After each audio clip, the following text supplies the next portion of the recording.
बड़ी खबर यह है कि उत्तर प्रदेश पुलिस के रिक्रूटमेंट एंड प्रमोशन बोर्ड ने पेपर लीक के मामले की जांच कराने के लिए एक आंतरिक कमेटी का गठन कर दिया है और अब यही कमेटी इस बात का पता लगाएगी कि 18 फरवरी को उत्तर प्रदेश में पुलिस कांस्टेबल की भर्ती के लिए जो परीक्षा हुई थी उसका क्वेश्चन पेपर लीक हुआ है या फिर नहीं हुआ है।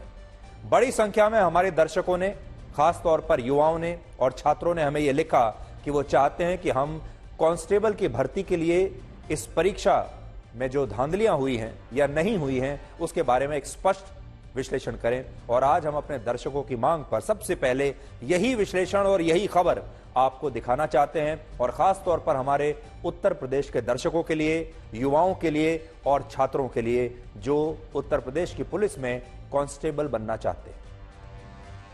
फिलहाल सोशल मीडिया पर बहुत सारे छात्रों ने यह शिकायत की है कि 18 फरवरी को दूसरी सिटिंग की परीक्षा से पहले ही उनके मोबाइल फोन पर एक प्रश्न पत्र आ गया था जो इसी भर्ती की परीक्षा से जुड़ा हुआ था और इसीलिए अब बहुत सारे छात्र उत्तर प्रदेश पुलिस से पेपर लीक की शिकायत कर रहे हैं और दोबारा से इस परीक्षा को कराने की मांग कर रहे हैं, जबकि पुलिस भर्ती बोर्ड ने इन आरोपों को अपनी शुरुआती जांच में गलत बताया है। और यह कहा जा रहा है कि एक ऐप होता है आपके फोन में जिसका नाम है टेलीग्राम, और टेलीग्राम ऐप पर वायरल हो रही जिस आंसर शीट को दिखाकर पेपर लीक होने का दावा किया जा रहा है उस मैसेज को एडिट किया गया है और पेपर लीक होने के जो तमाम दावे हैं ये गलत है। हालांकि अब भी जब हम आपको ये खबर दिखा रहे हैं इस समय भी बहुत सारे छात्र सोशल मीडिया पर लगातार इसके बारे में हमें लिख रहे हैं और वो चाहते हैं कि हम इसके बारे में खबर बताएं और पूरे देश को सही तस्वीर दिखाएं। और इस मामले की कड़ी कार्रवाई की मांग बहुत सारे छात्र और उनके परिवार कर रहे हैं और वो कह रहे हैं कि इसकी गहन जांच होनी चाहिए। इनमें से बहुत सारे छात्रों ने हमें यह भी लिखा कि वो और उनका परिवार क्वेश्चन पेपर लीक की खबरों की वजह से सो नहीं पा रहे हैं, बहुत बेचैन हैं, दुखी हैं और उन्हें पीड़ा हो रही है और कुछ छात्र तो इसकी वजह से डिप्रेशन में भी चले गए हैं। और क्यों ना हो, यह होना लाजमी है क्योंकि हमारे देश में जो युवा हैं, छात्र हैं, वर्षों तक वो कोचिंग लेते हैं, मेहनत करते हैं, दिन रात पढ़ाई करते हैं कि उन्हें कोई सरकारी नौकरी मिले। उसके बाद जब परीक्षा होती है तो फिर यह खबर आती है कि परीक्षा में या तो जमकर धांधली हुई है, नकल हुई है या फिर क्वेश्चन पेपर लीक हो गया। और उसके बाद वो लोग पास हो जाते हैं जिन्होंने बेईमानी की है और जिन्होंने ईमानदारी से वर्षों तक पढ़ाई की है, मेहनत की है, कोचिंग ली है, वो सारे लोग रह जाते हैं। आपको जानकर हैरानी होगी कि उत्तर प्रदेश में यह परीक्षा पुलिस कांस्टेबल के 60,244 पदों के लिए हुई थी। इसलिए अब यह बात हमारी ध्यान से सुनिएगा। टोटल पद उत्तर प्रदेश की पुलिस में जो कांस्टेबल के पद हैं वो हैं 60,244 और इन 60,000 पदों के लिए 50 लाख से ज्यादा छात्रों ने आवेदन दिया था, जिनमें 15 लाख सिर्फ महिला उम्मीदवार थी और 35 लाख पुरुष उम्मीदवार थे। ये भीड़ देखिए आप, ये तमाम जो भीड़ आप देख रहे हैं रेलवे स्टेशन पर, ये उन छात्रों की, उन युवाओं की भीड़ है जो ये परीक्षा देने के लिए जा रहे हैं। आप अंदाजा लगा सकते हैं कि इस भर्ती परीक्षा में न्यूजीलैंड जैसे पूरे के पूरे एक देश की पूरी आबादी शामिल हुई है। और इससे भी बड़ी बात यह है कि पुलिस कांस्टेबल के एक पद के लिए 83 छात्रों के बीच मुकाबला है, यानी एक पद पुलिस कांस्टेबल का जो है उसके लिए 83 छात्र लाइन में लगे हुए हैं और उनमें से सिर्फ एक को ये नौकरी मिलेगी और ये पूरी दुनिया में किसी भी पद के लिए शायद सबसे लंबी लाइन है। जरा सोचिए इन लाखों छात्रों ने इस परीक्षा के लिए कितनी मेहनत की होगी, कितने सपने देखे होंगे, लेकिन अब क्वेश्चन पेपर लीक होने के आरोपों ने इन सभी छात्रों को बुरी तरह से अशांत कर दिया है, इनके परिवारों को अशांत कर दिया है। और 50 लाख छात्रों का मतलब है 50 लाख परिवार, क्योंकि हर छात्र का एक परिवार भी है। और जिस तरह के परिवारों से हमारे छात्र और युवा आते हैं, ये जो क्वेश्चन पेपर है, ये जो परीक्षा है, ये छात्र नहीं देता, पूरा के पूरा परिवार इस परीक्षा को देता है। पूरा की पूरा परिवार दिल थाम कर परीक्षा के नतीजों का इंतजार करता है। और ये छात्र इन आरोपों पर इसलिए भी यकीन कर पा रहे हैं क्योंकि हमारे देश में सरकारी नौकरियों की परीक्षा का पेपर लीक होना सबसे आम बात है। बल्कि मैं तो ये कहूंगा कि हमारे देश में आज किसी भी सरकारी नौकरी के लिए कोई भी भर्ती की परीक्षा ईमानदारी से कराना सबसे मुश्किल काम हो गया है। आप करा ही नहीं सकते, या तो उसमें नकल होगी या धांधली होगी या फिर क्वेश्चन पेपर लीक हो जाएगा, पहले से ही बेच दिया जाएगा। हमारे देश के लगभग सभी बड़े राज्यों में हर साल क्वेश्चन पेपर लीक के कम से कम 2 मामले दर्ज होते हैं और पिछले 20 वर्षों में भर्ती परीक्षाओं से जुड़े 60 से ज्यादा क्वेश्चन पेपर लीक हो चुके हैं। और दुख की बात यह है कि इस लीकेज को कड़े से कड़े कानून भी अब तक रोकने में बिल्कुल नाकाम रहे। हाल ही में केंद्र सरकार ने एक नया कानून बनाया है जिसके तहत क्वेश्चन पेपर लीक और नकल करने के मामलों में अधिकतम 1 करोड़ रुपए के जुर्माने से लेकर 10 साल तक की सजा का प्रावधान रखा गया है और यह कानून लागू भी हो चुका है। लेकिन इसके बावजूद उत्तर प्रदेश में क्वेश्चन पेपर लीक के भी आरोप लग रहे हैं और वहां परीक्षा में नकल करने और नकल कराने के आरोप में 287 लोग गिरफ्तार भी हो चुके हैं। और इनमें भी वो छात्र ज्यादा हैं जिन्होंने अपनी जगह किसी और व्यक्ति को फर्जी एडमिट कार्ड देकर परीक्षा देने के लिए भेज दिया। सोचिए, बेईमानी की इंतहा है बेईमानी की। और आप सोचिए कि छात्र ही खुद ऐसे हैं कई जो अपनी जगह किसी और को भेज रहे हैं परीक्षा देने के लिए। और ऐसा दावा है कि इसके बदले में इन छात्रों ने 1 से 5 लाख रुपए तक खर्च किए। लेकिन पुलिस ने इन डमी कैंडिडेट्स को परीक्षा के दौरान पकड़ लिया और उन्हें गिरफ्तार कर लिया गया। लेकिन अब जरा यह सोचिए कि अगर ये छात्र नकल करते हुए पकड़े नहीं जाते और पुलिस कांस्टेबल बन जाते तब क्या होता। आज तो ये पकड़ लिए गए हैं, हम ये भी नहीं कह सकते कि इनमें से क्या सारे लोग ही पकड़ लिए गए हैं, शायद सारे तो पकड़े भी ना गए हों। जो पकड़े गए हैं उन्हीं के बारे में हमें पता है, जो नहीं पकड़े गए उनके बारे में तो हम जानते भी नहीं। अब आप सोचिए, यही लोग अगर पुलिस कांस्टेबल बन जाएंगे या इनमें से और जो लोग पकड़े नहीं गए हैं वो जब पुलिस कांस्टेबल बन जाएंगे तब ये लोग नौकरी में क्या करेंगे।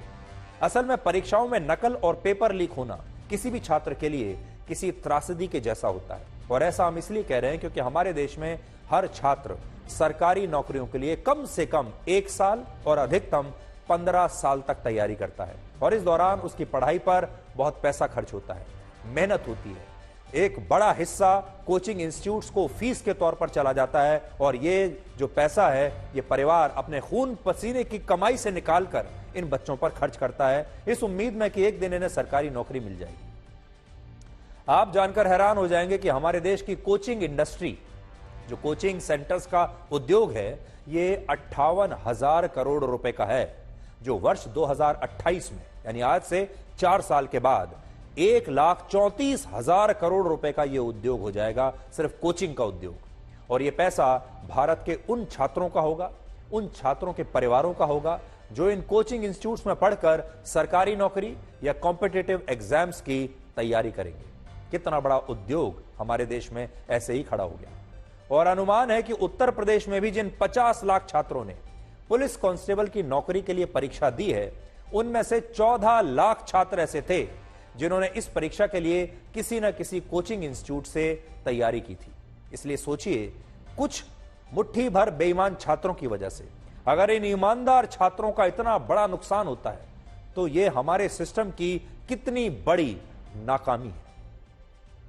वैसे हमारा सिस्टम कैसा है वो आप इस बात से समझ सकते हैं कि धर्मेंद्र सिंह नाम के एक छात्र ने पुलिस कांस्टेबल के पद के लिए आवेदन दिया, लेकिन जब उसका एडमिट कार्ड आया तो एडमिट कार्ड पर इस छात्र के नाम की जगह और इस छात्र की जगह एक्ट्रेस सनी लियोनी की तस्वीर लगी हुई थी।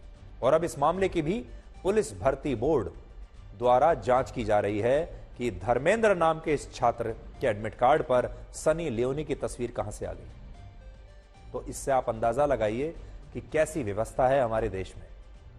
और बोर्ड के अधिकारियों ने यह बताया है कि उसने परीक्षा से पहले छात्रों को उनके आवेदन में हुई गलतियों को सुधारने का मौका दिया था, लेकिन जिन छात्रों का लॉगिन आईडी और पासवर्ड किसी और के पास भी था, उन लोगों ने जानबूझकर आवेदन पत्रों में तस्वीरों को बदल दिया और उनमें सनी लियोनी और दूसरी अभिनेत्रियों की तस्वीरें उन्होंने लगा दी।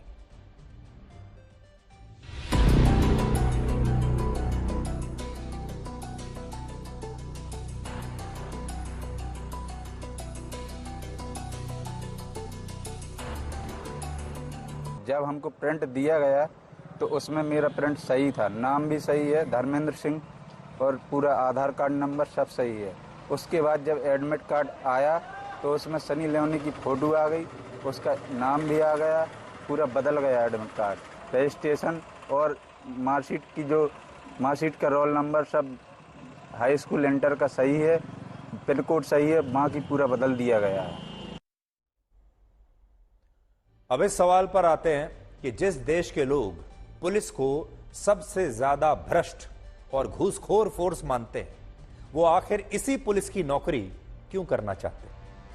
वर्ष 2018 में हुए एक सर्वे में देश के 40% लोगों ने पुलिस को सबसे ज्यादा भ्रष्ट बताया था और कहा था कि उन्हें नहीं लगता कि पुलिस महकमे से कभी भी भ्रष्टाचार समाप्त हो पाएगा। लेकिन आज उसी पुलिस महकमे में कांस्टेबल की नौकरी के लिए सिर्फ एक राज्य में, यानी सिर्फ एक राज्य उत्तर प्रदेश में 50 लाख से ज्यादा छात्र परीक्षा देते हैं। और ऐसा प्रमुख रूप से 2 कारणों से होता है। पहला कारण है सरकारी नौकरियों का आकर्षण, जिसमें छात्रों को लगता है कि अगर उनकी सरकारी नौकरी लग गई तो उनका रोजगार निश्चित हो जाएगा, स्थायी हो जाएगा, यह नौकरी सदा के लिए हो जाएगी। और दूसरा कारण यह है कि ऐसी नौकरियां ग्रुप सी या ग्रुप डी की होती हैं जो नॉन टेक्निकल हैं और जिनमें स्किल यानी किसी खास कौशल की आवश्यकता नहीं होती। उदाहरण के लिए उत्तर प्रदेश पुलिस में कांस्टेबल की भर्ती के लिए वो सभी युवा योग्य हैं जिन्होंने 12वीं कक्षा पास की हुई है। सिर्फ यही योग्यता चाहिए, आप 12वीं पास होने चाहिए। और इसीलिए लाखों छात्रों ने इस नौकरी के लिए अप्लाई किया कांस्टेबल बनने के लिए। और इनमें बड़ी संख्या में ऐसे छात्र भी थे जो ग्रेजुएट्स हैं, पोस्ट ग्रेजुएट्स हैं, इंजीनियरिंग की हुई है, यहां तक कि एमबीए और पीएचडी की पढ़ाई भी जो छात्र कर चुके हैं वो भी आज पुलिस में कांस्टेबल बनने के लिए तैयार है। और इसलिए अब आपके मन में सवाल भी होगा कि इतने पढ़े लिखे युवा भी आखिर पुलिस कांस्टेबल की नौकरी क्यों करना चाहते हैं, जबकि पुलिस कांस्टेबल की उत्तर प्रदेश में जो बेसिक सैलरी है वो लगभग 21,700 रुपए है। तो इसके भी कई कारण हैं, जिनमें सबसे बड़ा कारण है हमारे देश में बेरोजगारी। हालांकि बेरोजगारी के साथ इसमें एक कारण यह भी है कि पुलिस की नौकरी में ऊपर की कमाई होने के कई आरोप अक्सर लगते रहते हैं। और ऐसा कहा जाता है कि भारत एक ऐसा देश है जहां बहुत सारे पुलिसकर्मियों को काम नहीं करने की सैलरी मिलती है और काम करने की रिश्वत। और एक जमाने में मशहूर लेखक मुंशी प्रेमचंद ने एक बार कहा था कि मासिक वेतन तो पूर्ण मासी का चांद है जो एक दिन दिखाई देता है और फिर घटते घटते लुप्त हो जाता है, लेकिन ऊपरी आय बहता हुआ स्रोत है जिससे सदैव प्यास बुझती है। वेतन मनुष्य देता है, इसी से उसमें वृद्धि नहीं होती। ऊपरी आमदनी ईश्वर देता है और इसी से उसकी बरकत होती है। हम ये नहीं कह रहे हैं, आज बिल्कुल भी स्पष्ट करना चाहते हैं कि हमारे देश में सारे पुलिसकर्मी बेईमान हैं या सारे पुलिसकर्मी रिश्वत लेते हैं। हमारे कहने की यह मंशा बिल्कुल भी नहीं है। और जो भ्रष्टाचार की बात है, वो सर्वे ऐसे हैं जो ये बताते हैं कि आज भी हमारे देश के लोग सोचते हैं कि पुलिस महकमे में भ्रष्टाचार है। वैसे सोचते तो ये भी हैं कि सरकारी महकमों में ही भ्रष्टाचार होता है, सब जगह ही। लेकिन ये भी सच है कि आज भी हमारे देश में ईमानदारी तो सभी जगह है। पुलिस में भी बहुत ईमानदार अफसर हैं, पुलिस में भी बहुत ईमानदार लोग हैं। वो आज हमारी इस रिपोर्ट में हम उनको शामिल नहीं कर रहे हैं। बात हो रही है उन लोगों की जो भ्रष्टाचारी हैं, जो रिश्वत लेते हैं, और ऐसे लोगों की संख्या भी बहुत बड़ी है। इसलिए वो लोग बुरा ना माने जो पूरी ईमानदारी से अपना काम करते हैं, और जो भ्रष्टाचार में लिप्त नहीं है वो बुरा ना माने। और हमारे यहां ऐसा माना जाता है कि एक पुलिस सिपाही अगर चाहे तो वो अपनी तनख्वाह से ज्यादा पैसा रिश्वत में कमा सकता है, अगर चाहे तो। और यही कारण है कि हमारे देश में कहीं भी पुलिस में सिपाही और दूसरे पदों पर भर्तियां जब निकलती हैं तो इन भर्तियों के लिए लाखों युवा आवेदन देते हैं।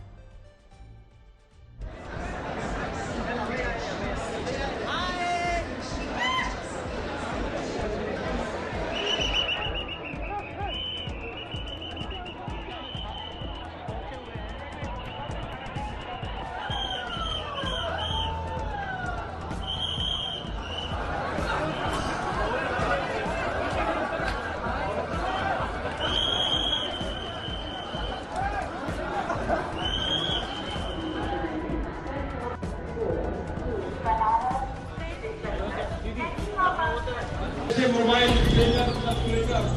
पूरी तरह से संबंधित किया गया है और अब तक और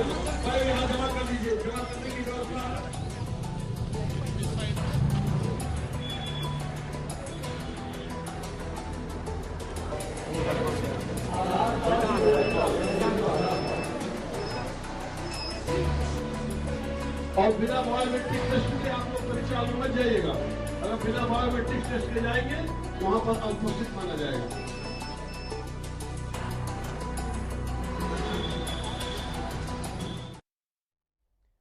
आज हम उत्तर प्रदेश की सरकार को और उत्तर प्रदेश की पुलिस को यही कहना चाहेंगे कि 50 लाख युवाओं ने अपने रोजगार के लिए उत्तर प्रदेश की पुलिस में कांस्टेबल के पद के लिए पूरी ईमानदारी के साथ ये परीक्षा दी है। हो सकता है कुछ मुट्ठी भर ऐसे छात्र भी जरूर होंगे जिन्होंने बेईमानी से ये परीक्षा दी होगी, कुछ मुट्ठी भर लोग ऐसे भी होंगे जिन्होंने बेईमानी की होगी, क्वेश्चन पेपर लीक करने की कोशिश की होगी और बहुत सारे धांधली के तरीके अपनाए होंगे ताकि इसमें बेईमानी हो जाए और इसमें बेईमान छात्र पास हो जाएं और ईमानदार छात्र फेल हो जाएं।